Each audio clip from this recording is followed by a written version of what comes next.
Hello, my name is Peter Cinnamon. You're very welcome to this. It's a podcast and it's all about the Irish League. And in a weekend where there was plenty of shocks on the cards in the Irish Cup, we got a total of, well, none. That is unless you believe Glentoran getting the best of Linfield for what is at least the fourth time this season counts. A whopper from Thorndyke, the final blow as the 10 men of Blues soon became 9 after a bad-tempered ending where Glentoran finished the game with 10 men, but they ride into the sunset and into the quarterfinals of the Cup. We'll be looking back at that as well as the other games in League and Cup. We'll also be looking at all the late deals as they fly in during the final moments of the January transfer window. It's time for Kick and Match. Wonderful response to the podcast last week. Thank you for checking out. If you did, if you're new, hello. If you are new, you're probably of the Glentoran persuasion, so welcome on in. Relatively new patron, I have got an offering for you. I have a Linfield fan in the shape of Mark McGuiggan. Hello. Hello, sure. How are you? I'm good. We spent Friday night together, hey? Weren't that differently? Yeah, we were both at the match. We spent Friday night together. We watched Yes, the we game. did. Yeah, it was And you fun. know what? It's not the only Friday night we're going to be spending with each other over the next few weeks because, absolutely classic segue, What? Kick and Match Live, 21st of March, 2025. Centre of Belfast, Pugoglees. Tickets, are on the verge of hitting single figures. So, a few more little people bought away. If you're keen, go and make it happen. Go to Kick and Match on Twitter, Instagram, Facebook, whatever. There'll be a link, and you two can be there with Mark McGuiggan. Yeah.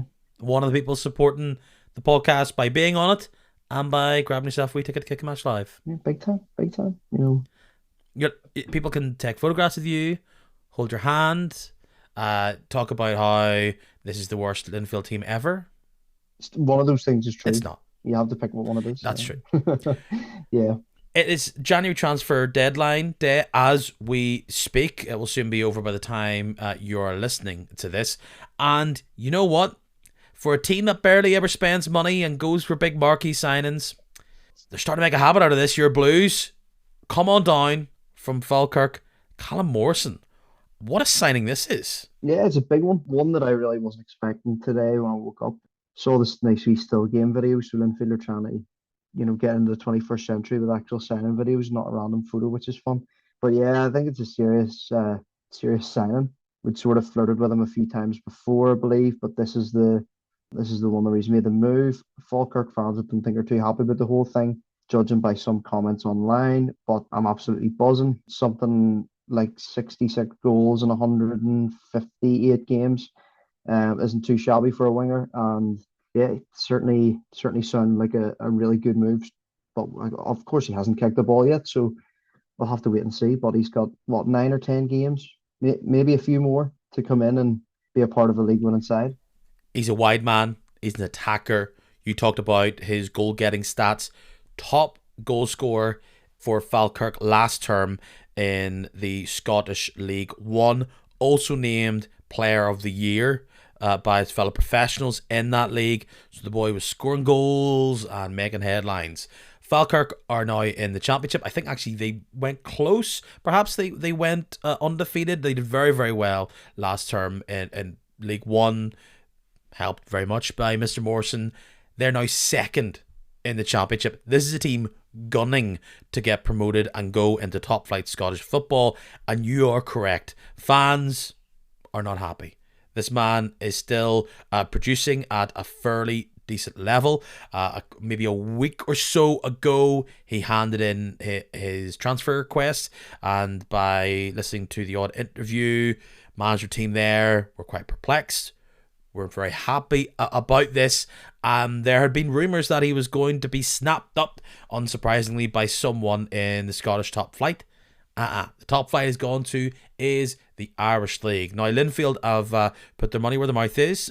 They've paid a fee, but this is not a player who's 33, coming at the end of his career, perhaps looking for one big heyday in a league that some might consider a step down. I think maybe Scottish Championship, depending on what team you're talking about in the Irish League, in that mix, it's probably a consistently better league than the top flight of Irish League football. Maybe League Two for some of the top teams. He's in here. He's 25, Mark. Yeah, I didn't actually know that. Yeah, same age as me. This man has, quote unquote, potential sell-on value. Yeah, we might actually make money off a transfer that isn't, somebody who's under 18, which is a win. At the start of this window, I was expecting, maybe one signing. We often do the old classic, late loan deals, and that's always a running joke for Linfield fans. We always loan a striker from like Middle England somewhere, from like, I don't know, Chipping Norton or something ridiculous, who has played for 17 clubs in the last 3 years. But this is statement. This is big sort of money, big sort of move stuff. And of course, signing offered last week as well. This is sort of, it's almost uncharted territory for Linfield transfer wise. I'm not complaining at all. Very, very happy about the last couple of weeks' business. And yeah, for all we know, we're not done yet. We could see another one in through the door. You never know before transfer deadline day closes. But yeah, and very, very happy so far. There's still an opportunity to sign that random Linfield pub question type striker. Your Kevin Ambineke, that's the one. Sticks out. Chris Bright, maybe. Dave Smith from Chester FC, you just do not know. There's still a chance. I think there's definitely a litany of those random strikers. In fact, you've signed a few in the summer as well, where like signed, could do well, and then they never appear, or they get a few games at the start and then they go elsewhere. This is a big time signing, I think, for Linfield, just because of the position that he plays. I talked last week on perhaps is Offord going to try and fill that Cooper role from a goals point of view? Is he just trying to fill that role with just what he contributes to the overall side? This man Morrison feels a lot closer to filling that Cooper void. Yeah, it certainly seems more of a an instant fix sort of thing. I watched Offord obviously on Friday night, and you weren't really looking at him as a winger. He's definitely, as we said a couple of times during the match, he's definitely a striker. He is definitely a striker. He's not a winger. He's not anything else. He is just a striker, and that's okay. But yeah, obviously I'm not a connoisseur of the Scottish Championship, but stats wise, we're looking good so far. And really, really just, seems to be a sort of like-for-like replacement, which is good. And could he end up, he can end up with a winner's medal if he plays enough games, can he? Is it like 10 games is the little golden number? Not quite sure. Not something I've ever had to worry about, to be honest. I haven't lifted one yet. Yeah, I'd say it's maybe less than that, to be quite honest. Could end up a winner in both leagues. We could end up with that. He could. I don't know if he would be welcome back to do a John Terry at Falkirk if they do get up into the top flight and win the Scottish Championship. He's got to focus on his current team, a lighter shade of blue. So that maybe highlights a good part of the week for Linfield. Let's talk about the slightly not so fun part of the week, and that is this Glens team. You can't beat them. Even when you're given whatever, it's 120 minutes, you still can't beat them. In fact, it helps them beat you. And some would suggest that, in fact, Linfield were very much architects of their own downfall as the game went on. If you suggested that, you would be quite right. Some silly decisions from the aforementioned Mr. Cooper. Formation-wise, we didn't really play in their own hands very well. I thought there was some players who maybe didn't play to their best of their abilities on Friday night, but as you say, it's just another loss for the Glens this season, which is tough to take. But 19 points clear at the top of the league. If you'd have offered me that at the start of the season, or you beat the Glens in the Irish Cup, I think I know what I'd be picking in January. But it doesn't make it any easier for the players or any of the fans, to be honest. But yeah, it's 6-1. You know what I mean? 2-1 is how the game ended. It was 1-1 going into extra time, and then on comes the lesser spotted Finlay Thorndyke, a man who Matthew Brown had set up and ready to go. He was like, maybe this man is going to scoot off on loan, time to find his feet somewhere else. He gets in, he starts passing around very well. He found a bit of space, aided by the fact that there was not 11 players he was playing against, and he led rip. And he very much hit the back of the net with a plum. East Belfast went mad. I was not only spending my Friday night with you, I was also spending it with the fellas from around the grounds. And what's really funny about sound is that it needs to travel. So as I stood beside whoever it was, Joe or Ross or Jack, whoever was filming it, I was clearly right beside them because you could hear my reaction on their video before anybody else from the other side of the stadium. Ball hits the back of the net, and it's just me doing my very best Owen Wilson of just going, wow. It was a wow goal, at least from where I was sitting. Yeah. Unfortunately, it was a wild goal, and I think David Walsh did something similar to you, just sort of stood and did his best sort of Owen Wilson impression. Um, it was one of those ones that really, really stinks when it's scored past you. But if you score it, it's one of the best goals ever. But yeah, listen, he'd probably time to build some sort of mansion in the middle of the midfield before he was actually closed down. I think the Blues' legs were gone. I found out recently Cammy Ballantyne isn't the world's fastest player, even when he starts. So he didn't really, use the very little pace that he had to close him down. It's a good goal, and it's pretty iconic way to win a game against your biggest rivals for the Glens. So yeah, fair play to him. I think Declan Devine sort of, yeah, he stuck by players like that. Players that other managers maybe would have decided to get rid of or move on, or even show a bit of a cold shoulder to. He's brought players like that on and shown them, there's a place for everybody in this team if you're willing to work for it. I was very surprised to see him come on. I thought, of all the players, is this the one you're going for? I was somewhat expecting a big number 10 to go up on the board at some point. It's going to look stupid because he probably wasn't even the subs bench, but Arashia, on he comes to try and knock it down and try something different. After the game online, I think I talked about how it is probably going to go down as one of the more memorable games of the season. Definitely not based on that first 45 minutes, because that may have been some of the most boring minutes of football I have ever seen. The crowd was restless. There was the odd opportunity, let's be fair, but it felt like two teams who were a bit cagey, were waiting for the other team to try and make a mistake. And until the goal, to be fair, for Glentoran, Jenkins wrapping his foot round it and finding the back of the net, it did feel like it was going to be like that until somebody scored, and somebody was going to score from a mistake here or there. And to be honest, I think Jenkins capitalised very, very well off that little chance. A little bit of indecision at the back, and he leathered it.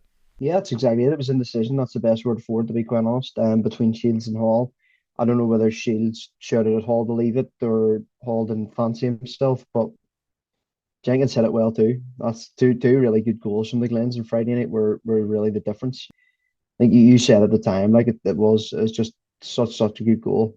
Like Joe also pointed out that it was a good goal, and I wasn't really in the mood for chatting about how good a goal it was. No, you weren't. It was just like sort of poking a very very open and very very new wound. That angered very much the blue half of that stadium. But then on came Kirk Miller, and you had this two-headed dragon on the right hand side of Cooper and Miller, and he's really needed that. Attacking wise, it was all quite nip and tuck. It didn't feel like you had much flow going forward. It was balls up to offer to try and create something out of nothing, and at times he did try to do that, but when Cooper and Miller came on, you could see fear in the whites of the eyes of the Glentoran side. And I thought, because the yellow started coming in that second half more, and I thought, between these two fellas, maybe Glentoran might need to swap out left back here, because I just feel like so fouls are going to come or the goal is going to come. That was your best period in the game, I felt, when Miller came on, started firing balls in, he created more space, and there was a number of huge chances. Let's give it up to McKee. Big old throw in from McGee to hit McKee. That was a rather depth header to just find that little space at the near post. Yeah, if you're an XG sort of nerd, it was very very low XG, to be quite honest. When you watch back the highlights, you'll see how almost like improbable it was that he was going to score that chance. But even you look at the game against Crusaders last Tuesday night, McKee takes his chance. totally different circumstance, of course, from Friday night. But I've often argued that Chris McKee's probably one of the best finishers of the club, if not the best finisher. He's certainly one of the more natural finishers where you just not have to think about it. But he's definitely caught GLI off guard there. Front post, I don't think anybody was expected, to be honest. It sort of went in, and you'll know yourself. Like everybody was sort of like, "Who was it? Did that actually happen?" It was a really sort of unexpected way to score. But yeah, I think you're totally right in what you were saying previous to that as well, Peter. Like Cooper and Miller just absolutely destroying the Glens down that left hand side. As we were looking at it, the two of them just looked absolutely on fire. I don't know who was marking them, but like just total domination from the Blues down that side, and that's where the Glens started to get it sort of cagey. They were stepping off everybody, Cooper included.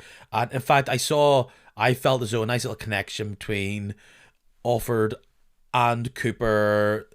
There's something similar almost to the early goals against Portadown a couple of weeks ago, where ball fell down to Cooper, and it was just a wee dink. He beat Yolai Sule with the huge slide to get that off the line, and then I think it was minutes later another knockdown onto, maybe it was McKee, I forget, maybe it was Cooper coming on towards the left hand side, and I mean Yolai's right boot was low and outstretched, and I haven't seen it on many highlights, but that was another big save. From there, they weather the storm. We get into, was Cooper sent off before? It's hard to remember because for some reason they didn't. 97 They minutes, I they didn't believe. swap sides for some reason.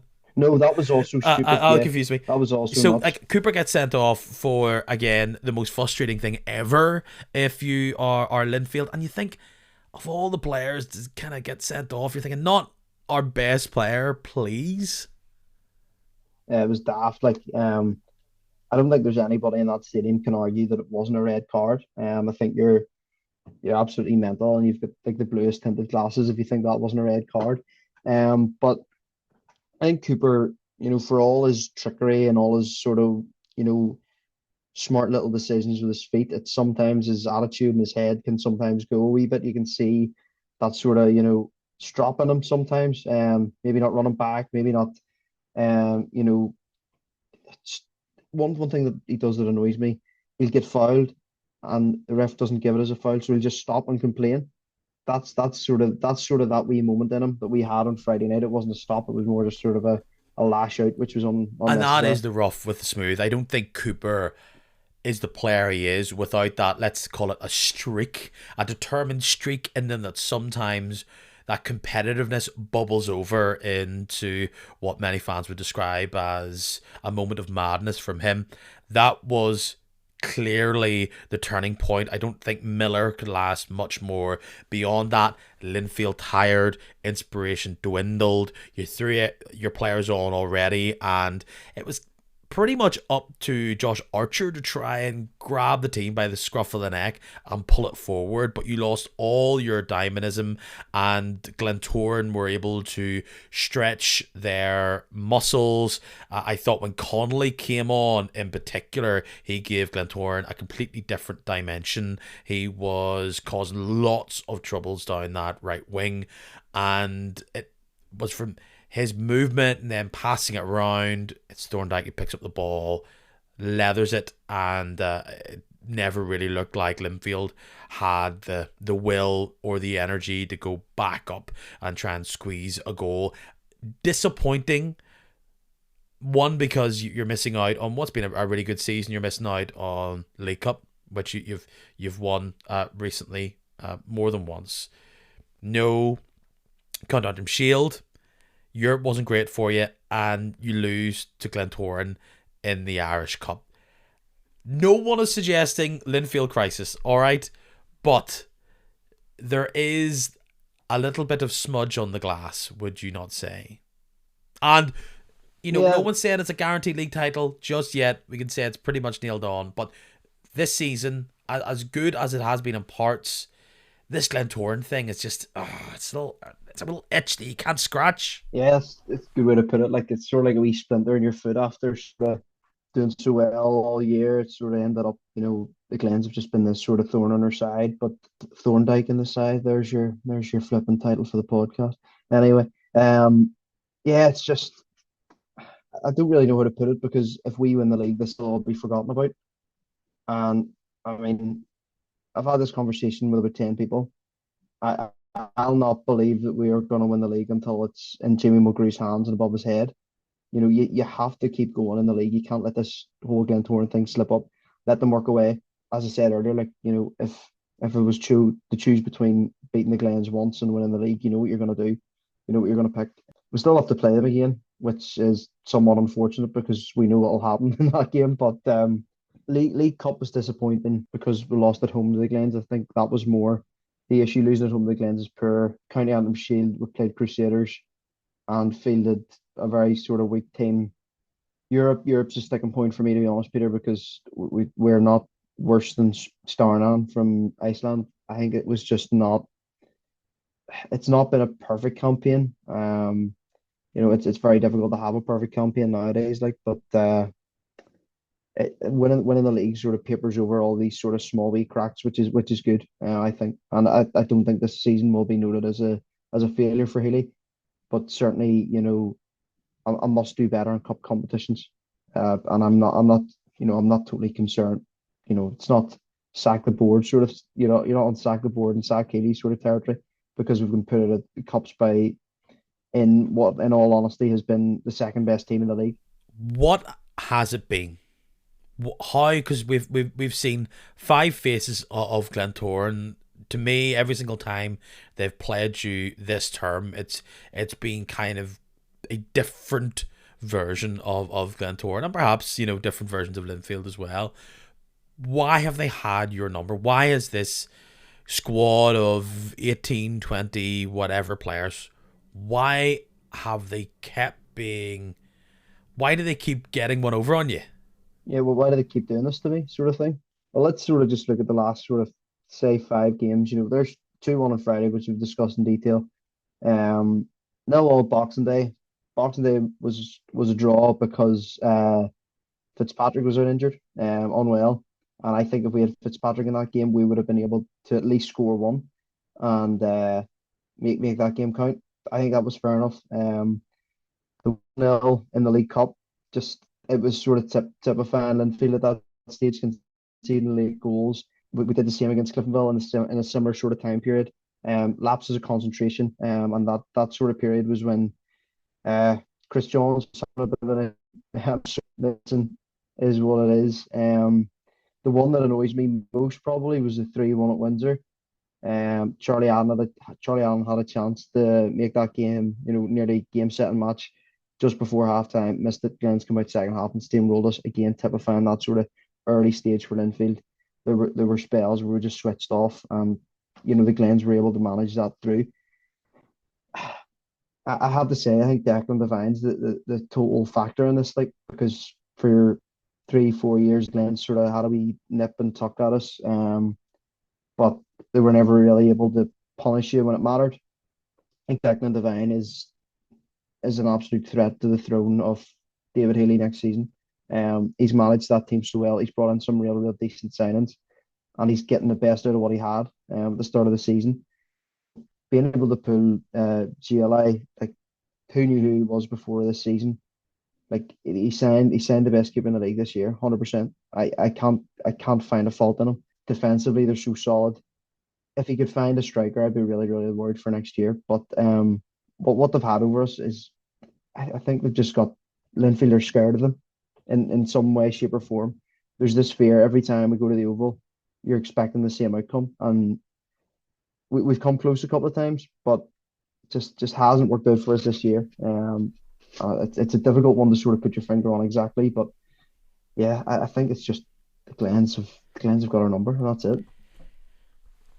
It probably does start with Yoli. My assessment is not based on just that one game, is that they're fairly strong. They're fairly hefty at the back, or Glentoran, so they're able to soak us up.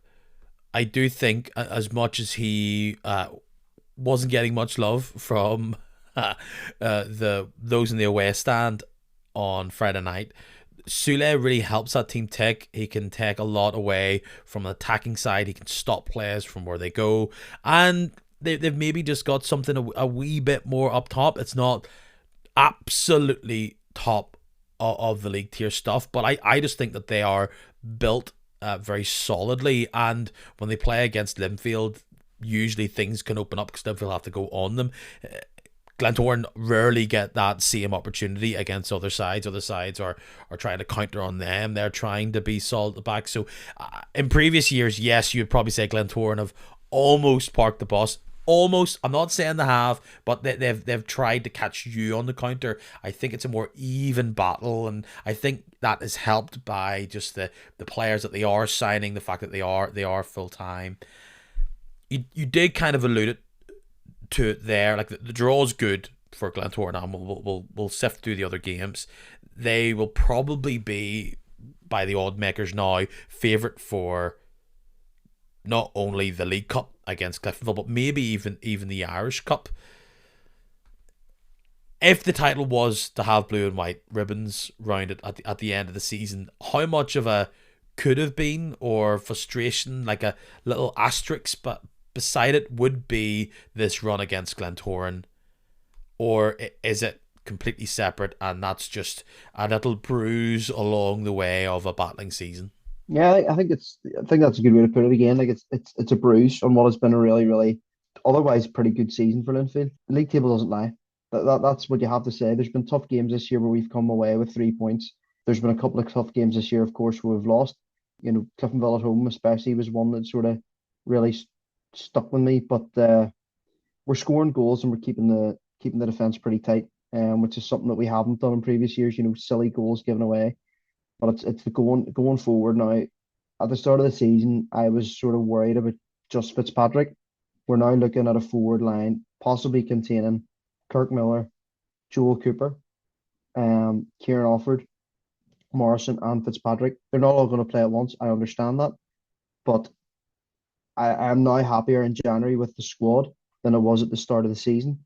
And like honestly, if we win this title, hopefully when we win this title, won't matter at all that we haven't beat the Glens to me. It's just a wee sort of, you know, when you make a mistake when you're writing something down, you have to scribble it out and it looks really ugly. That's sort of all it'll be. But I'm honestly not too worried. We've got bigger fish to fry than worry about the Glens. We spoke a lot about Glentoran last week, so if you missed that, go check that out. Just talking about the influence that Declan Devine has had on the club, what's worked, what have been the bumps along the way. As we record this, last minute transfers are happening. One of them being about a player at Glentoran who, by all accounts, they said hands off. We want to keep him for the season.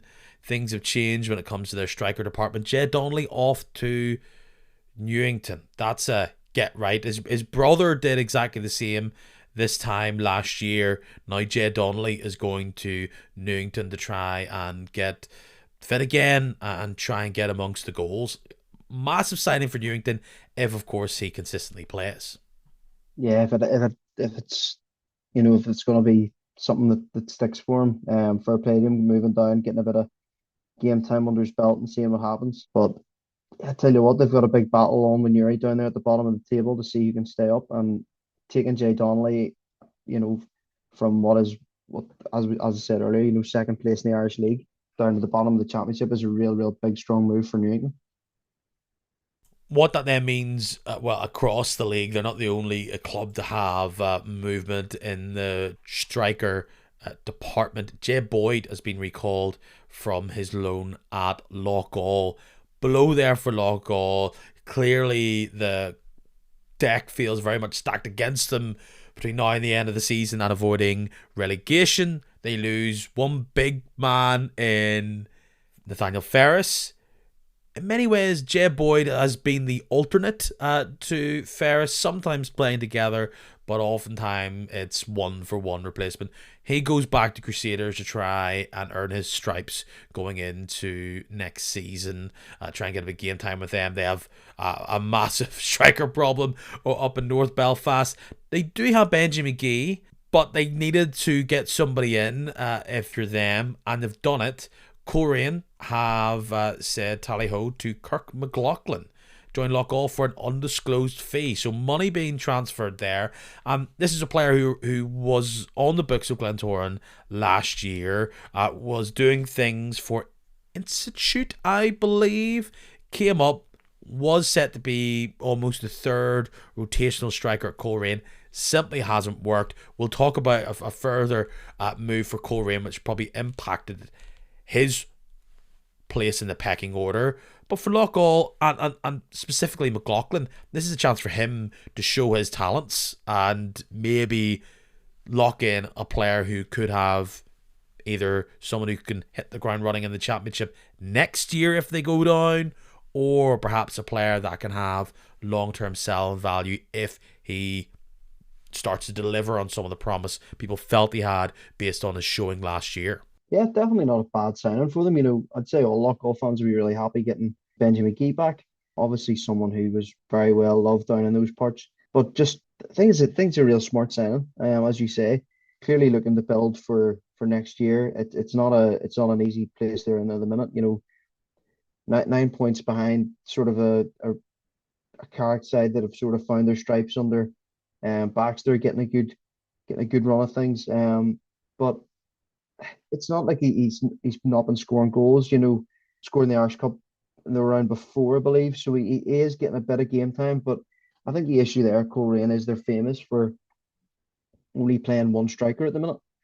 So when he falls even further down the pecking order, I think it's in his own interest to make a move and try and get some game time elsewhere, because he's 20 years old, and as you say, he's played for two of the so-called top six, and it just hasn't quite worked out for him. So maybe a move down the table will work out for him to get him a few more games and a few more goals as well. The move I was alluding to there is one which Coleraine made, was it just before the weekend? Declan Manis from TNS in the Welsh Premier Division. Striker, 30 years old. I believe stats are that he has been the top goal scorer in that Welsh division for the past 2 seasons. Numbers are impressive. I'm sure they had to get their negotiating hat on to bring him to Irish League football. It wouldn't be an area of the pitch where you're screaming Coleraine are lacking in, but for a team who is gone professional in September, trying to beef up their team from 1 to 11, that they'll clearly see this as a bit of a marquee signing. Yeah, it has to be seen as a marquee signing. 83 goals in 71 games, not to be sniffed at all. Also scoring a couple of goals in the Conference League, I believe, for the New Saints as well. It was a big coup for the New Saints, even to get him down there.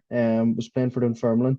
I can remember this whole sort of mad sort of coup that he had gone down to play in Wales as opposed to sticking in Scotland. Another player who actually had some time at Falkirk after just chatting about them. But one thing I would be sort of wary of if it was my club signing him, yes, 83 and 71 is fairly, well, absolutely impressive, of course. You look at his other goal tallies for teams that we were just comparing there. 27 and 9 games for Dunfermline in a year. Really good loan spell at Falkirk, to be fair, 26 and 19.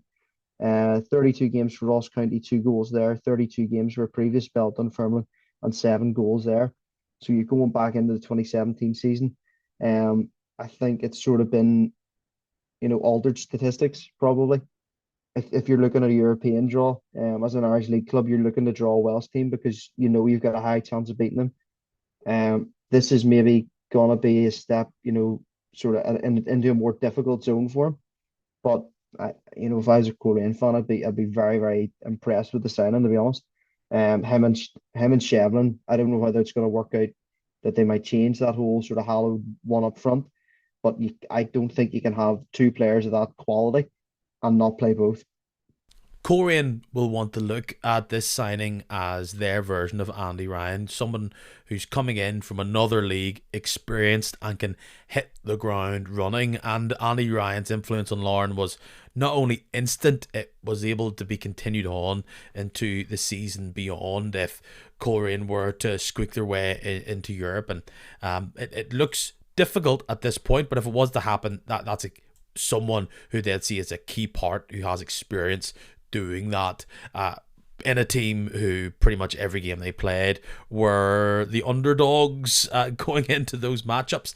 Like I said, it's going to have to be through the league because it's not going to be through the Irish Cup. It was a repeat of the game we saw last Saturday, and in the end, Dungannon were the team to put them out. Tough blow, but let's just say it. What a goal from Mr. Bigorama. Yeah, not bad from Gale, to be fair. Very, very good finish early on in the game. But yeah, Dungannon just seemed to be the thorn in Korean's side at the minute. Obviously a very, very late goal last week in the league game. Um, but yeah, Dungannon really are the shining star of the league at the minute. I keep coming on here, and every week I seem to be talking about what a good job Roddy McAree's doing. And I think they're outsiders for the cup. Can't see any reason why not. They're definitely one of the form teams in there. And to be quite honest, I'd love to see them in the Irish Cup compared to some of those other teams. You don't need to give me an excuse to wax lyrical about this team. They are consistently very exciting to watch. I'm just watching that Big Rama goal again. It's some punt, but it goes exactly where you want to go. What an arrow. They're young and they have so much vitality. I would argue, look, they've been very lucky this year. Where would they be if they lost someone like Glennie for ages? What would they be if McGovern did get crocked? Or what would happen if maybe Leo Alves couldn't sit in there week in, week out? They're a team who, in previous years, you think get picked off, but they're probably in a position where they can say, unless you're ready to go to an absolute another level, stick with us, and we will showcase the kind of talents that you have. They're great, and it's always difficult to play a team this like 2 weeks in a row. And yeah, Coleraine were able to get that late goal, but you watch extended highlights, and Dungannon just kept on putting pressure on Coleraine. We've seen the signings. Ives there, Doherty there. They've brought in the new striker. Nothing seems to really have changed that much yet. Are we putting it down to still need to work out the kinks and everything else? Like they're out of the cup competitions, and you look at the league, and yeah, they're not a million miles away from getting back into the top six, but they're definitely on the outside looking in. Yeah, 100%. Totally agree. Between them and Cliftonville, it's going to be a real, real battle to see whether these so-called traditional top six clubs can squeeze their way in. Obviously, with Ballymena sandwiched in between the two, it's not going to be an easy ride for them. The only thing that they have sort of in favour is a couple of games in hand on those teams ahead of them. Uh, but honestly, I haven't seen one thing that's really impressed me too much about Coleraine this year. I'd say it's been a real, real difficult watch for those fans up at the showgrounds. It's probably one of the most frustrating things in football when they've made all these signings, and it's meant to be, everything's rosy in the garden, and it's just all falling apart. At times, they've looked certainly in the games that I've seen them, they've looked sort of half the team that they were last year. Last year they were, real, real positive going forward, and they had things sorted at the back, and there didn't seem to be any sort of um sort of issues in the camp or anything. But yeah, just sort of looks like a year where they're looking at it. This was a rebuild year. And obviously we've seen there's lots and lots of little blocks being added to that rebuild. But yeah, it's really, really difficult for them at the moment. The frustration with some fans is boiling over. You can see it online, and some people have talked to me about it. It's happening at games, perhaps not in the most savoury kind of way. There are calls from some fans for the board there, Coleraine, to change things up on a management front. Would you be surprised if that was to happen? We're sitting here in early February. There isn't a huge amount. It's the key part of the season, of course, but between Shields and the rest of the team, Kearney as this higher up above him, looking after management of the overall club and bringing players in. Would that be strange that, yeah, it's not working now for that team to bring in and assess the players we mentioned, Ives, Doherty, etc. Get Cooper, is is the reported player who's coming in the summer, for them to bring them in, and then someone else comes in to change that? Would that feel odd? I think so, yeah. But do you look at Oran Kearney and think he's a person that's going to sack himself? He's essentially director of football at that club. I don't know what his exact role is. He's going to have to come out and say, this isn't working out. I'm going to sack myself here, and I'm going to sack Dean Shields, who, hold on, I actually brought in. So if he's gonna say, this is my fault, he'll have to go. Shields will have to go. The whole squad will have to go. And then you're looking at next season again. Is that another rebuild? Is next season going to be another rebuild? How many rebuilds can you have? You look at what the Glens did. They had this whole sort of magnificent idea of what their easy rebuild was going to be. Didn't work out on McDermott. Didn't work out under Feeney. It took them 3 or 4 managers to actually find the guy who knows what they're doing and actually walks the walk as opposed to just talking the talk. They need to look at that model and think, you know what, we're either going to have to make this right or just deal with the wrongs that we have now. I don't think Dean Shields is the right man for that job. I don't know whether he's out of his depth or just this is sort of his level. Like it's such a strange watch at the minute. This is a player who's played at very high end level. Someone last week we talked about the idea that perhaps Divine's success has been based on the fact that he's someone who had previous experience working within a full-time setup. From a management point of view, Dean Shields doesn't have that as the big boss at a full-time side. However, he's been there and done that for a majority of his club career, so he knows how it all comes together. And if this is at the start of the season, we've all seen teams who didn't have the strongest start and were able to pull up trees with just a few weeks, and there is frustration within the fan base, but you can see why for Coleraine, who have been here with managers before, mainly Oran Kearney, who many people thought it's time to move on. He stuck with him and he was able to get them some of their best finishes over the past number of decades. So it is a big thing of stick or twist. And of course, we talked about McManus. He comes in and gets the goal, so he's already contributing. Like I said, we've talked a lot about Dungannon. Let's talk about another game that I went to with Ross from ATG. Went to Shore Road, went to the showgrounds. We were shock hunting. Wasn't a good weekend if you were looking to spend some time in the shock zone. Limavady actually brought a fairly nice fan base down. They were very joyous and had a great time down there. They were getting involved, young and old. Had a brighter first half, but it wasn't to be. Jute White with the tech down, and they hit late in the game.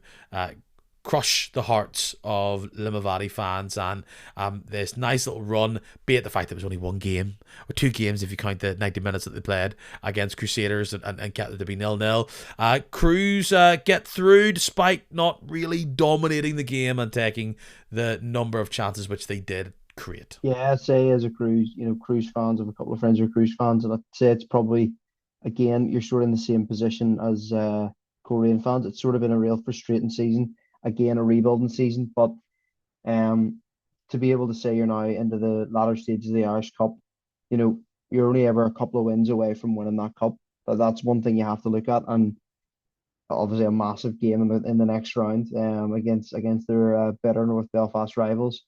But it's a good win. Limavady flying really high in the championship, playing quite good stuff. There's been a lot of sensible moves there by Limavady, if we could put it that way. They've obviously had to live within their means in the championship, but you don't just beat Lauren by sheer fluke. You look at that game, and they stuck by what they know. They didn't change too much.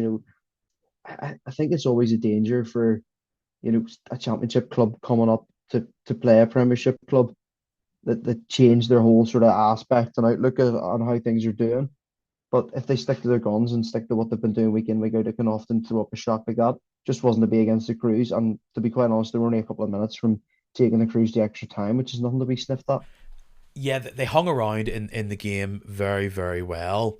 I felt as though I was frustrated by Limavady because I thought, there was a lot of times where they were getting quite tight and compact across one side of the pitch, and you just felt, if you just there's so much chance over here. Commit some of these exciting little wide players that they have, in Tosh or Butcher. You have some experience in the likes of McCready and Parkhill, and then you have these more youthful, maybe you describe unseasoned talents mixed in. It's good combination.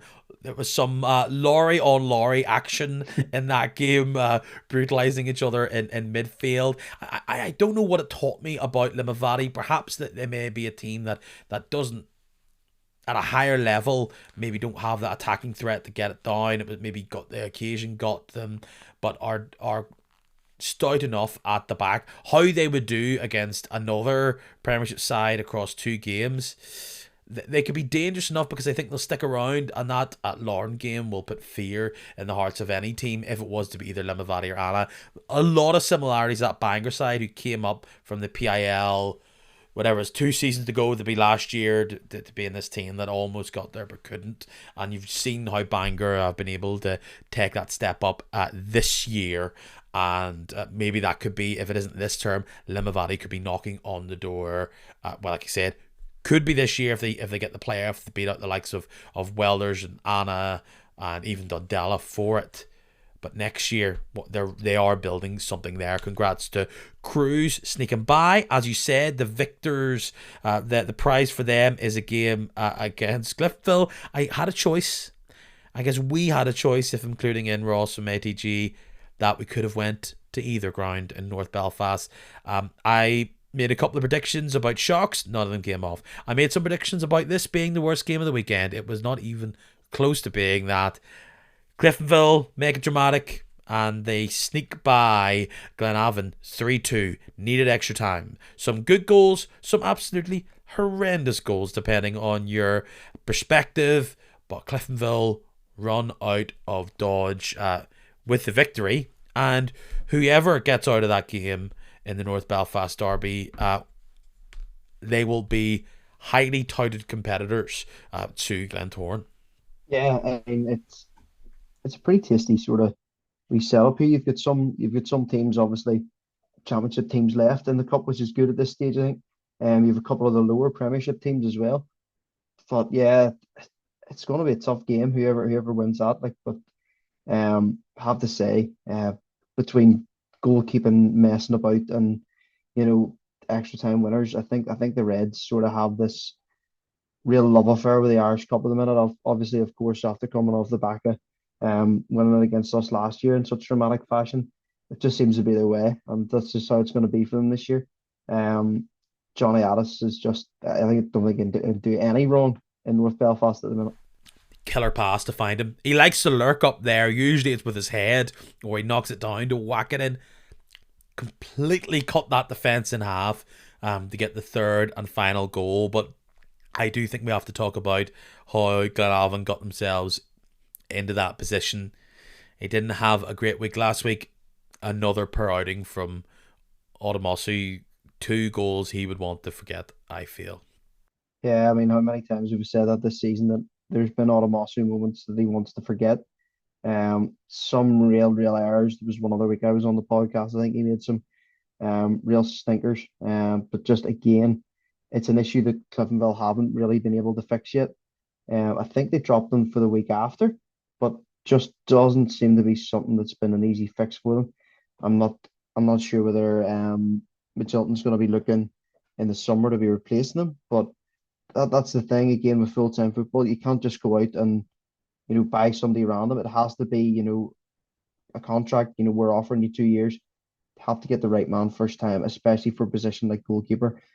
Cliftonville have sort of messed about the last few years. They seem to have had like 4 lone goalkeepers in the past 5 years, and every time you go up this solitude, there's another man in between the posts. Really need to get this sorted out, because it could cost them dearly in this run for Europe that they're going to have to be on. The mistakes I'm talking about is one was the drop, which was then fell to the feet of one Barney McKeown, who very much enjoyed his goal. Not only did he enjoy kicking into the net, he decided to show how good his kicking skills were as he booted a few signs in his excitement going towards the Glenavon fans. The other one being, I felt as though for the first goal, he should have come out and snatched that out of the air. He didn't. Indecision. The only way you turn this round is, if you do turn it round, is just by getting out there and facing the music. But luckily for the red side of North Belfast, they win, they get out of dodge, and now, despite their league form being totally out of whack, can they use this to try and get themselves back on track in their pursuit to get back into the top six. As I talked about earlier, all those shocks didn't happen. Dollingstown beat by Loughgall. I don't know how much of a platform that'll be for Loughgall getting themselves going in the league, but scoring a number of goals and winning is never bad for your confidence. Elsewhere, Bangor 3-0 against Anna. Bonkers game in the sense that Bangor go ahead, then their captain Lewis Harrison just totally takes out a boy. That was a red card every day of the week. It made Joe Cooper's kick seem feeble. Yeah, well, it wasn't his final start, definitely. Has to be a red card. But yeah, in anybody's terms, Bangor really, really firing away, really, really playing well in that championship. Um, must say they have strikers that a lot of teams in the Premiership would envy. I've obviously, I think a lot of people have heard, the amount of sniffing around the likes of Arthurs and Ferguson has been done by Premiership clubs in this window. Probably not assets that Bangor would like to lose in their obviously trying their very best to get back up into the Premiership after so many years away from the top table. But fair play to them. A 3-0 win against a team that's very, very close to them in the Championship table as well. And obviously, big draw for them. I'd say that's going to be the Friday night game from, well, actually might not be, but you never know. Um, you know, there's it's a one-off game against the Glens. Is that something that they're going to be looking at and thinking, what, we might as well have a go here? It's definitely one I will stick in the shock zone if that helps you and others considering that game. They're a tough, wily team, and Glentoran, if they don't take it super seriously and kind of are off their game, I mean, Bangor are going to be well up for that, have attacking threat, and they'll go for it just to finish it up. Like, Anna do not capitalise on the one-man advantage. In fact, find their way to get themselves their own player sent off. Lee Upton for a last man tackle, and Bangor run away 3-0 winners. Glentoran being the jewel that they get out of that. Carrick, they didn't get shocked. They beat out the Mallards, even though themselves get Shannon Clucas sent off in that matchup. Ards took care of business against the lowest ranked side, still in the competition at that point, winning out in Castle Dawson against Mola Park. And I think, have I got the entire lot there? I believe I have. So, our lineup in the Irish Cup quarterfinals is as such. At the quarterfinal stage, Ards host Loughgall, Cruise, Cliftonville, as we said, North Belfast Derby, Bangor bring down Glentoran to Clandyboy Park, and Carrick Dungannon. So you will see either one of Ards or Loughgall in the semis. Ditto for Carrick or Dungannon. I bet you all four of those teams would go, can we pair ourselves up already? And then one of them could get themselves up to a showpiece final up at Windsor Park for the Irish Cup. A great draw. Shows actually how many teams have fallen already. Yeah, massive amounts of Irish League, well, it's Irish Premiership teams are already out of the competition. One thing that obviously does help is that they're beating each other, sort of thing. But yeah, it's really, really interesting cup this year.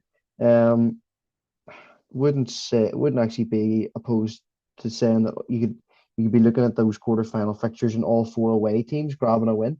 That would be something that would be really, really interesting if all four away teams are able to get that win. Obviously, this is the last game at home that they'll have in the cup before it's moved to a neutral venue. I suppose I'm not 100% sure where those venues will be.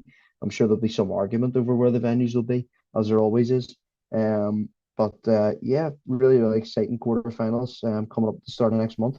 There was one game on Saturday being played by teams in the top flight that being played by teams that got themselves booted out in the 5th round for good measure. Larne hosted Portadown. I thought it was going to be a draw, and Ports eventually get it. Kind of nice little mazy run from Minzamba, midfielder. He lays it off to McKinnon. He doesn't get the job done with his first shot. It's then parried into the way of McCulloch, who gets the late enough goal. Ports hang on, and that's another killer blow for Larne. I'm not saying there's a huge amount of expectation for them to go on this mega run and really give Linfield the runaround here, but they weren't playing on Tuesday. They had as much time as everybody else. It's at home, and despite having the lead, they're not able to hold on. Yeah, you have to look at it, regardless of how well Portadown are playing this year. And they have just, Larne have just dropped points at home to the promoted side as champions. That has to be something, where they look at and think this is just another game where we've dropped points against a team that we should have beaten, on paper, of course. But I think Portadown have give a lot of teams in the league a run for their money. I think there's players in that squad that have really sort of risen to the forefront. I always fancy Lee Chapman. Lee Chapman's a real solid player. Just so many different aspects of that Portadown team. I think I said it the last time I was on as well. I'm fear of repeating myself, but you know, I think Curry's attitude towards transfers has been really positive. There's often lots and lots of teams that come up into the Irish Premiership and they sort of rest on their laurels and say, oh, this guy was real good for us last year. But he managed to sort of clear out a couple of players from last year and bring in a lot of new faces that have all worked really well together for him. Obviously brought on a couple of new ones in the winter window here as well. So listen, for play again the Portadown. Fans absolutely loving it, and behind that goal, of course. Not often you go to the home of the champions and nick a point off them. So yeah, listen, real good point for them. But Larne's bubble just keeps on bursting, unfortunately for them. I think I was doing a bit of maths, and if Linfield were to win, this is very presumptive, to win every single game pre-split, which would be an amazing run, but who's going to stop it? That would obviously include a game against Larne, which is happening next Tuesday. Massive game that. And could be a decisive game in how early the title is perhaps decided. That would put them on 81 points. I think including that loss, if you add in next Tuesday as a loss to Linfield, Larne can only get like 87 points in total, like 90 points in total. So what I'm saying is a high chance if Linfield keep winning that this title could be sewn up before the split. In fact, let's just look at Larne's fixtures between now and the end of February. If you haven't got it in front of you, how many games are they playing between now? I remember February's pretty short, and they won't be playing. They won't be playing another game. I've already looked at this. I think it's something ridiculous, 8 or 9 games in February. Yes. I looked at this like a couple of weeks ago. It's Saturday, Tuesday, the whole month. It is. We'll just go through the gambit here. Yeah, it's a good listen. It's very enjoyable for me sitting on top of the league. Go to Carrick today, or already have, based on when you're listening to this. Saturday they take on Cruise at home. Then Linfield away on Tuesday. Saturday they go back to Portadown, where McCartan will be shooting from his own box. Tuesday then Glenavon. Saturday then they go. They stay in Inver Park and they go against Dungannon Swifts. That isn't a hard game for them or anything. And then they get to go to Loughgall on the 26th of February. That is 7 games in a 28 day, less than 28 days, 22 day period. They play 7 games. Yeah, and they've already played one this month. So that's your eight total for the shortest month of the year. Is absolutely mental. Taylor O'Connor's like, what? I didn't sign up for this. Honestly, so good. Like, I don't think I've seen it as crammed a fixture list for a team that's out of both cups as well. And well, that's the nature of the beast. They qualified for Europe. They wanted Europe so much. Yes. Kenny Bruce kept going on about Europe. They got it, and now they're flipping having to bite the bullet of actually having to catch up on these fixtures. I think they sort of expected at the start of the season that, oh, we'll not bother playing them league games. It's great. It is the equivalent of saying, just combine my birthday and Christmas present into one big present at Christmas, and then 5 months later, you're like, oh, no birthday present. Yeah. I feel sad That's not about a bad way this. to put it. It's Yeah, not, I quite except like that. you have to play the games. So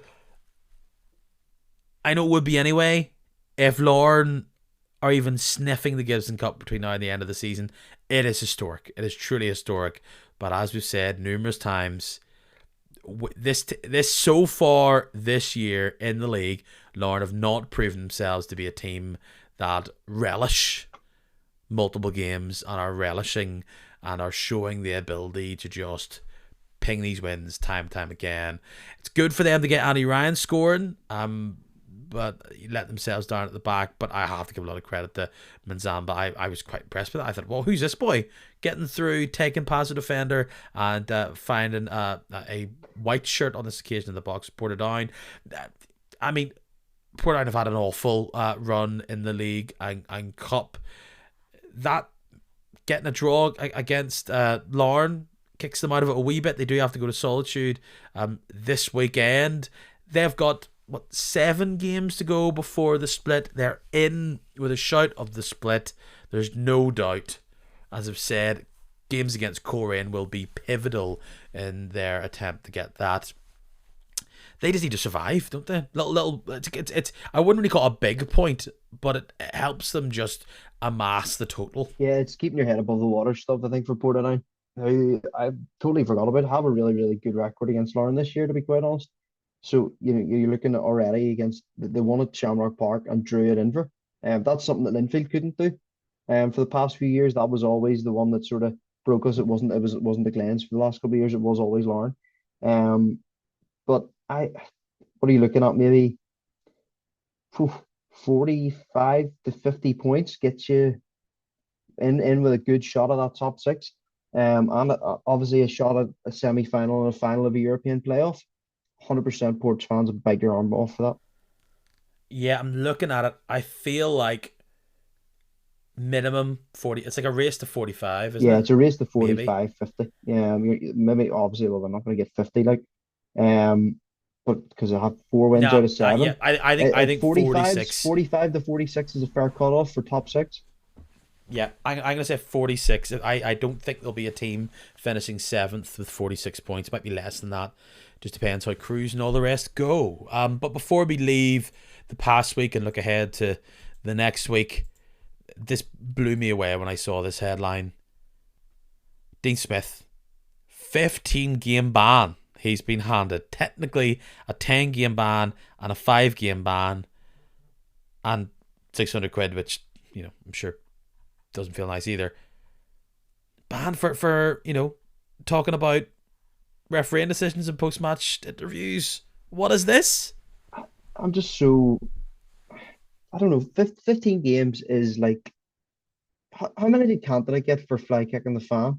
Like, this is flipping, uh, 15 games isn't far off half a season when you look at it.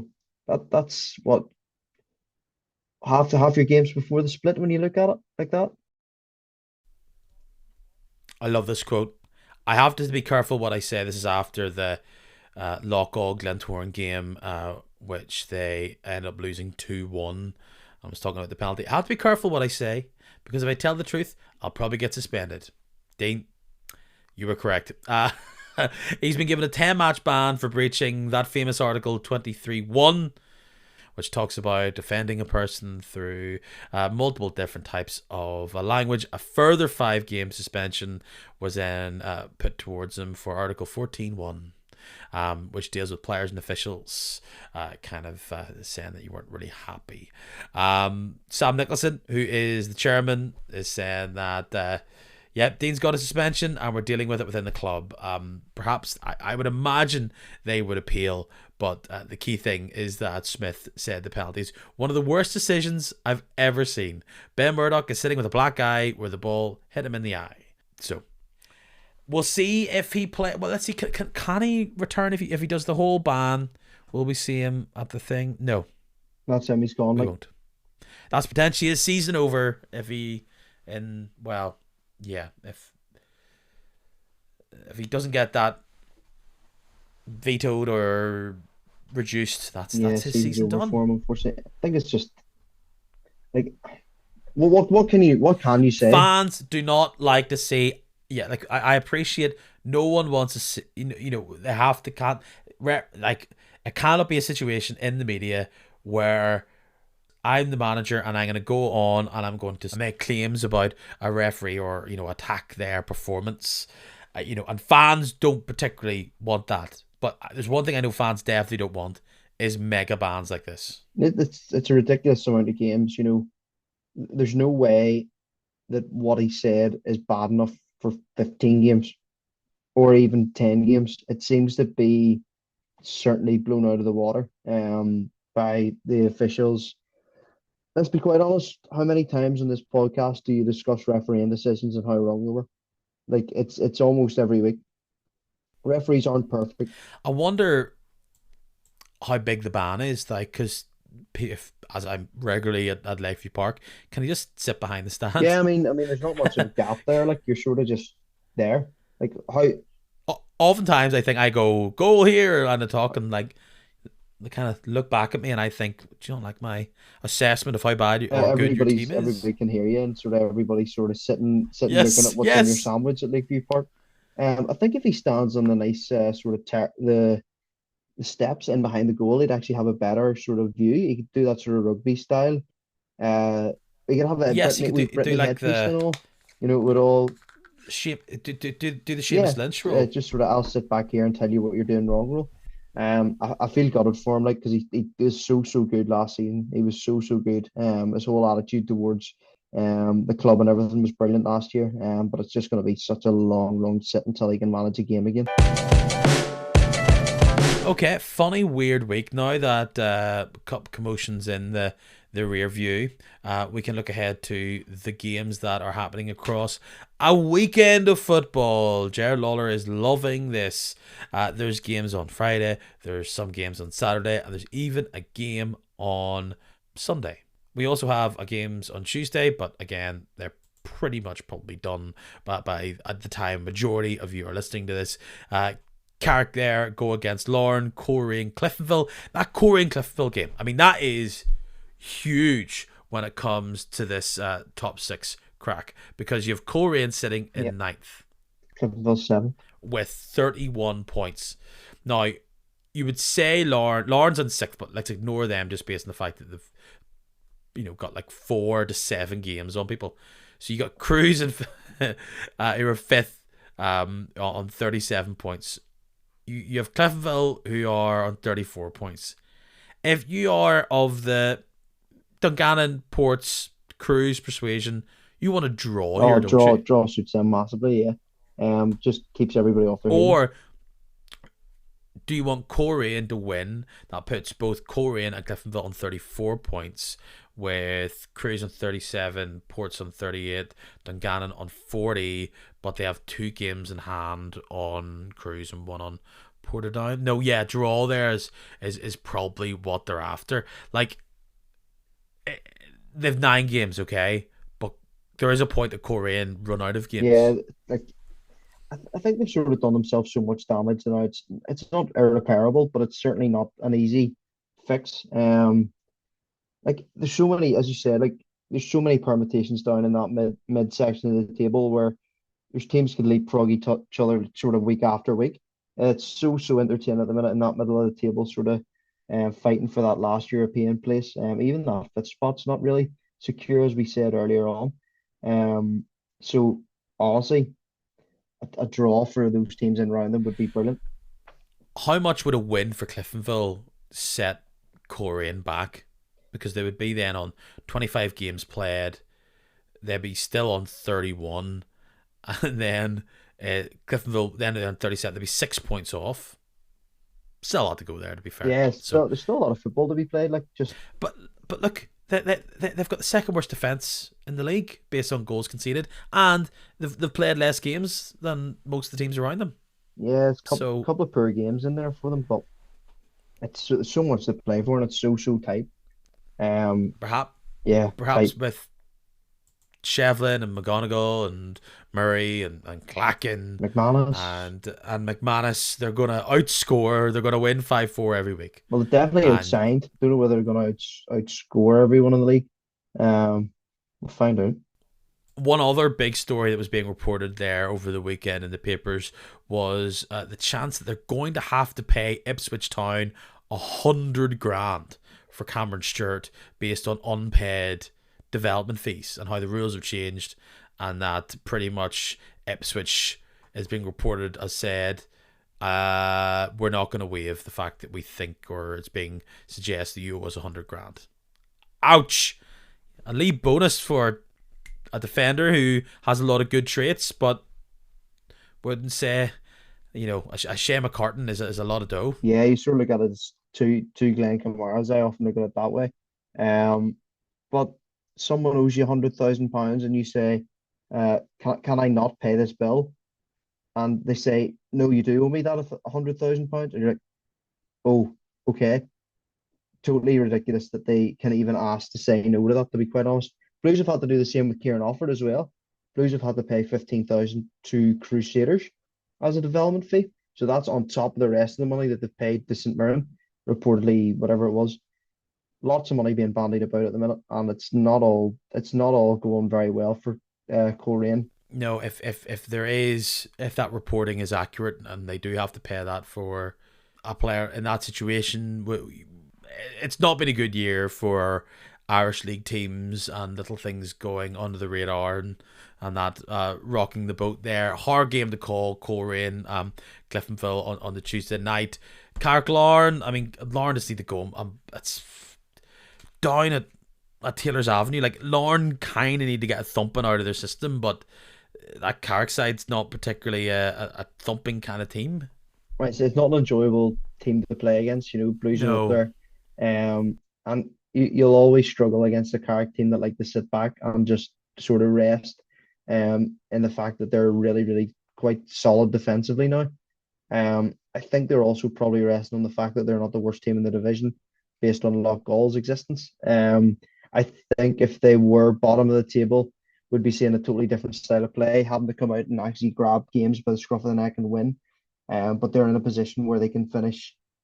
If they do finish in that 10th position, then it's that dreaded playoff, of course. But it's not a place I'd like to go when you're chasing Linfield 19 points ahead and you're needing to win. No, it's not. We go to the weekend. 5 games in the top flight being played. Your eyes do not deceive you. We will go to the one on Friday being streamed. Ballymena, Linfield. Yeah, looking forward to this one. Always I like a wee away day to Ballymena. Of course you do. You've cakewalked this team more times in recent years. Haven't lost to Ballymena in a good while, as far as I can remember. It was just always a nice place to go, Ballymena, on whatever night. We seem to go up there in good numbers, and we always seem to get a win, which is nice. Very, very depleted squad for Friday night for Linfield, based on our nice red cards and our injuries. That's what happens when you sort of kick somebody when you're not meant to. That's what happens, Joel Cooper. Warning. But yeah, I think we should be able to see it out. We've got Fitzpatrick back, which is a nice one. We've got Offord. Obviously got Morrison as well now. Big number 38. Maybe this is all sorted. Maybe there's no issues at all. Central defence is really the issue. We've got nobody left really. Shieldsy and Archer were finished in that game as centre halves last Friday night. But I think we should still have it in us. I'm gonna go 2-1. Yeah, completely lacking in confidence. Ballymena, out of sorts. They did play actually a friendly against Derry, which was interesting. They didn't win, but they kept it tight. So when are Ballymena's fortunes going to turn around? Linfield at home is not one that would spark joy in that occasion, and I think a loss here, results go elsewhere, and their season turns into purgatory with still about 10 to go. Yeah, you're sure into that place. Yeah, the purgatory is a really, really perfect example of that. Actually, you're stuck between. They're not out of dodge if Carrick start doing all right. For them to be in a situation where they're worrying more about Carrick than what Dungannon and Portadown are doing and Crews are doing, is disappointing from where they were. Like, what was it? The first 4 games lost, then they win 8 in a row to get 24 points. They've had 8 points in total in the following 12 games. Yeah, it's pretty similar to what Aberdeen did actually over in Scotland. Went that crazy run and now I haven't won in 14. Um, it's must be frustrating for them because they know the ability's there and they know that they can win games. They can go to places where historically they shouldn't have won and walk away with 3 points, no bother. But yeah, as you said, they're like if you're wanting to start off a run in the league, you're not looking the Blues at home to be that sort of catalyst. Obviously, a repeat of the first game of the season actually. So we're now on to this is our final round of games before the split. Kind of crazy how quick this has gone in. It might just be. You know what?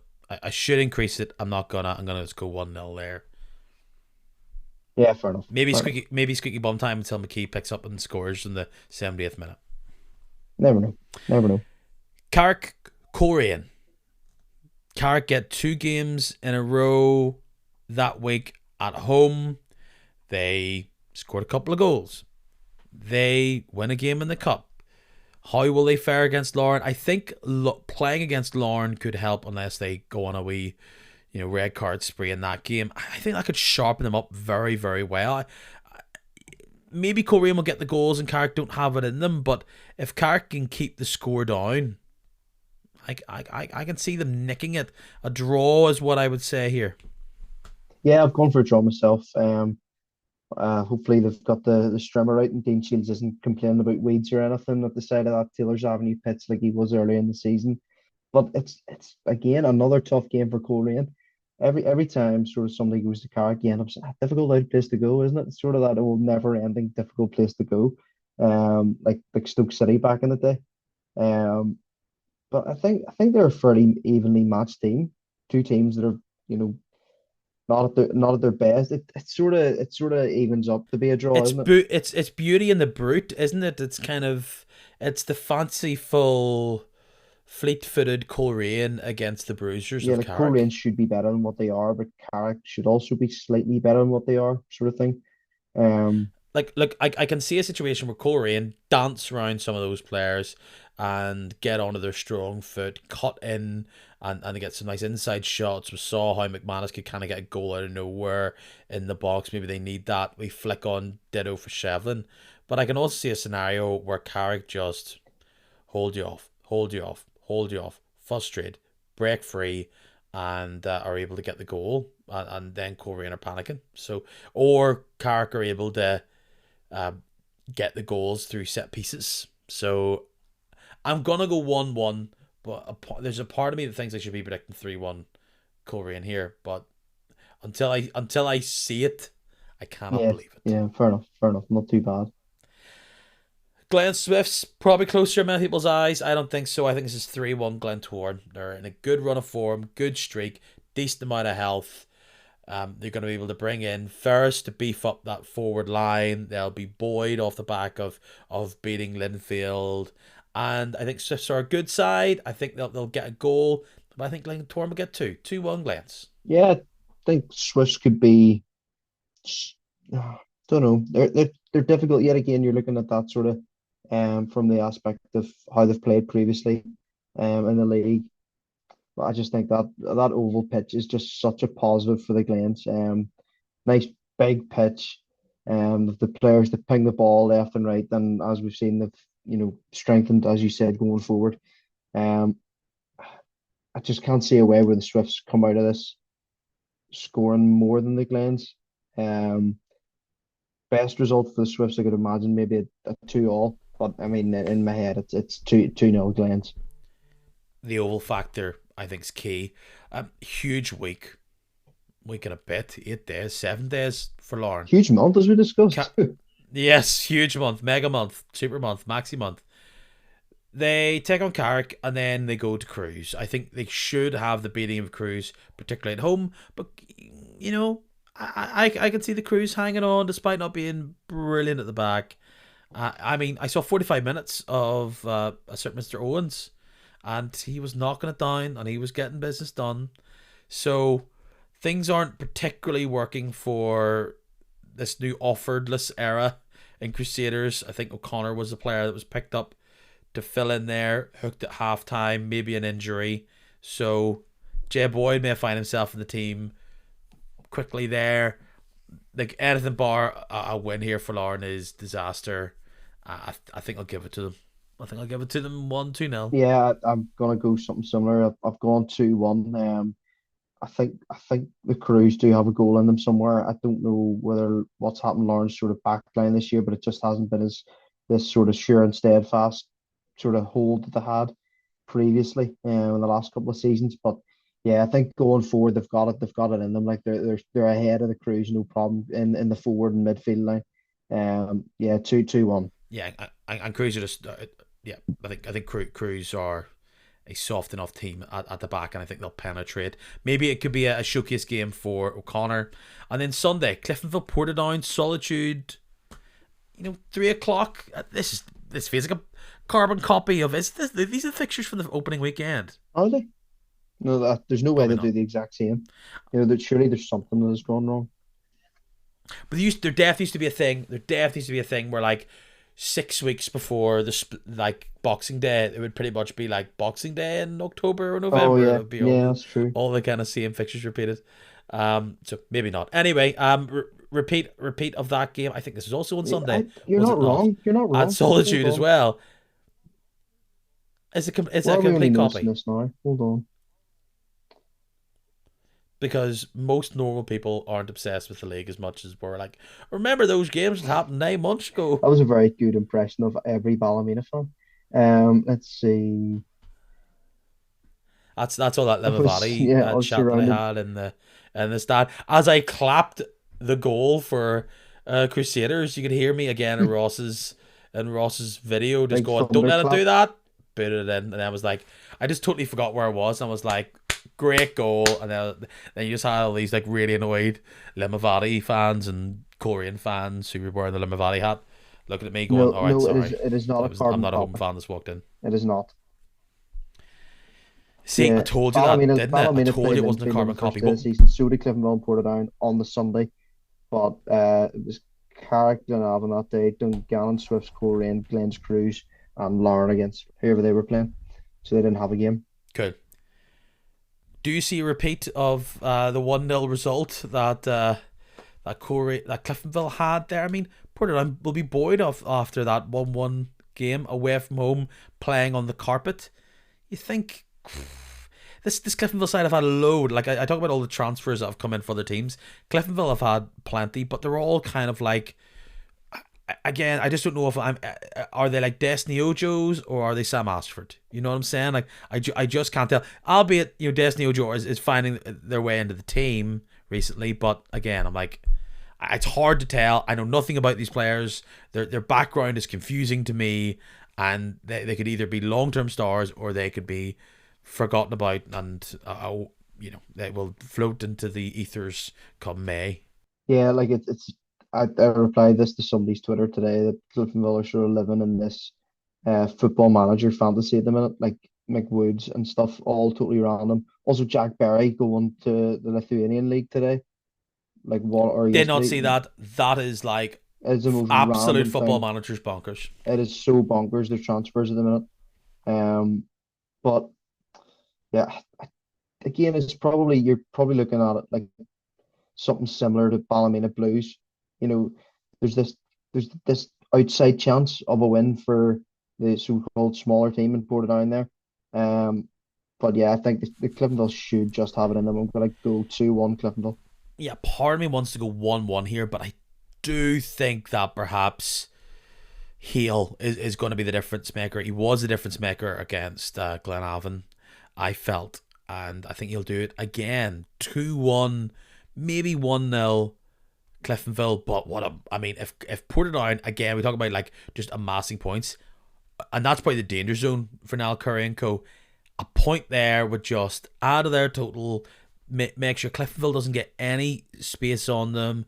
1 point, but maybe you're kind of panicking because if Portadown win, and there's 2 games difference between Cliftonville and Portadown, but if Portadown win, they get up to 41 4 to 5 points off our fantasy total of 46.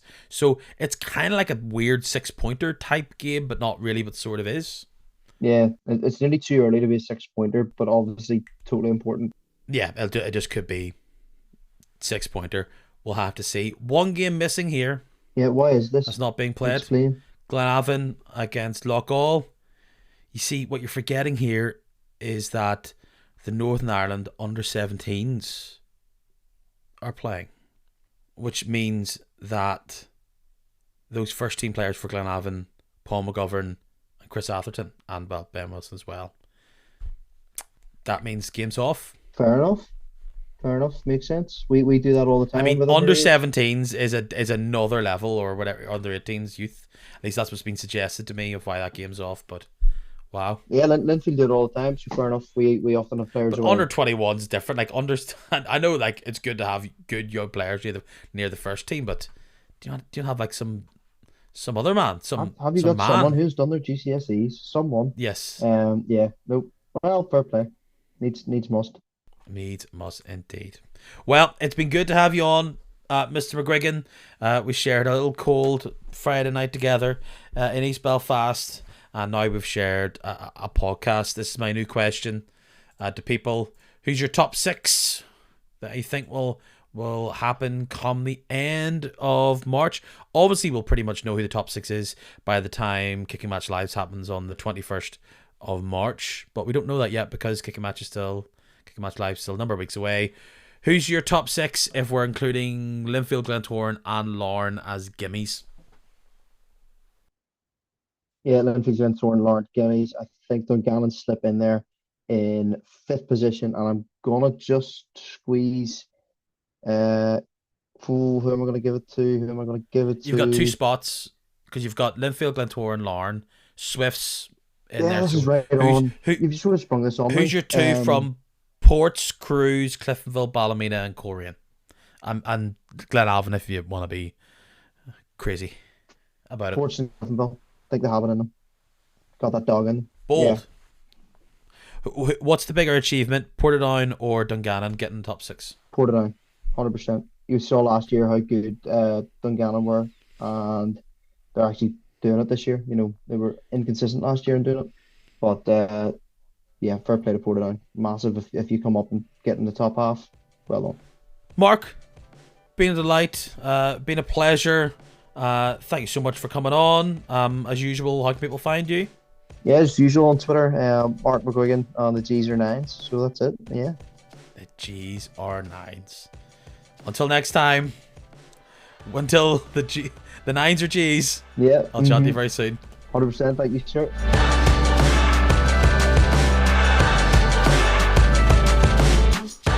I'm going to actually promote something slightly different at this point. You can, of course, follow the podcast on Kick a Match on Instagram, Facebook, and or Twitter. Kick a Match is the one thing to go. But that band of mine, the Woodburning Savages, they have an album coming out this Friday, the 7th of February. It's a big one. It's called Hand to Mouth. They've got a brand new track they released last Friday called Record of Achievement. It is the follow-up to their NI Music Prize award-winning album, their debut album, Stability. That beat out the likes of Bicep and So You Watch From Afar and Snow Patrol back then, and they are here with an absolutely cracking album, if I do say so myself. If you're a fan of Pearl Jam, if you're a fan of Talking Heads, if you're a fan of Biffy, I feel like this one's like a big, mad, rocky amalgamation of all of them.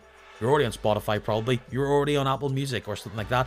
Go check out the Woodburning Savages, check out one of their tracks. I think you'll dig it. You support Irish football, support some Irish League bands. They don't play in the Irish League in bands, but they're from Northern Ireland all the same. Support them, check it out, let me know what you think. All the best, goodbye.